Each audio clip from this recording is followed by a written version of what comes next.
Hello friends, అందరూ ఎలా ఉన్నారు? ఈరోజు మనం 'Vishwanath and sons' movie review గురించి మాట్లాడుకుందాం. మూవీ అయితే బ్యూటిఫుల్‌గా అనిపించింది. It's a complete package. నాకైతే చాలా మంచిగా అనిపించింది. స్టోరీ పాయింట్ చాలా చిన్నగానే అనిపిస్తది. మన హీరో 'సూర్య' ఒక మంచి బిజినెస్ మ్యాన్ అండ్ అలాగే ఒలింపిక్ గోల్డ్ మెడలిస్ట్ కూడా.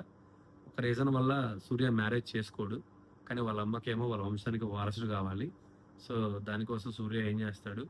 అండ్ 'మమితా బైజు' క్యారెక్టర్ ఏంటి? అండ్ చివరికి 'సూర్య' పెళ్లి చేసుకుంటాడా లేదా? అనేది ఓవరాల్‌గా స్టోరీ ఉంటది. కానీ ఈ స్టోరీ ప్రాసెస్‌లో so many emotional scenes, comedy scenes and family bondings and music everything was perfectly blended. చాలా బా అనిపిస్తది. It's a complete package. హ్యాపీగా మీరు మీ ఫ్యామిలీతో ఎళ్లి చూసేయొచ్చు. అండ్ క్యారెక్టర్స్ విషయానికొస్తే 'రాధిక' గారు చాలా బా యాక్ట్ చేస్తారు. అండ్ చాలా మంది సపోర్టింగ్ క్యారెక్టర్స్ కూడా ఉంటాయి. వాళ్ళందరూ కూడా చాలా బా యాక్ట్ చేస్తారు.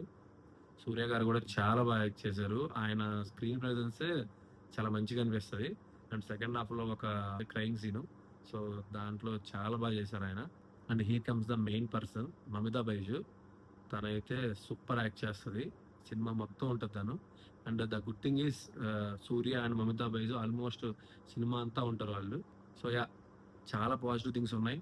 ఎమోషనల్ సీన్స్ గానీ, కామెడీ సీన్స్ గానీ అండ్ సాంగ్స్ గానీ, బ్యాక్‌గ్రౌండ్ మ్యూజిక్ ఆల్సో చాలా బావుంటది.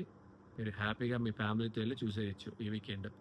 My rating for this movie is 3.65/5. And చివరగా మనుషులు విడిపోయేది గొడవల వల్ల కాదండి. ఒక గొడవ తర్వాత మళ్ళీ ఎలా మాట్లాడాలో తెలియక. 'విశ్వనాథన్ సన్స్.'